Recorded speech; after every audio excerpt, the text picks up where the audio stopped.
مادر موجود است که آفرنده است. فرزند می آفرد، یعنی انسان می آفرد.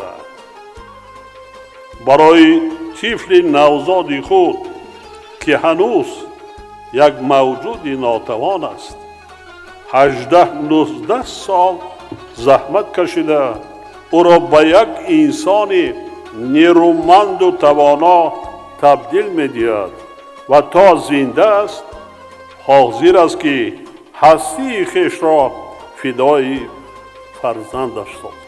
محض به همین خاطر است که مادر را فرشته مهر، آلیه پاکی و موجود مقدس می نامند.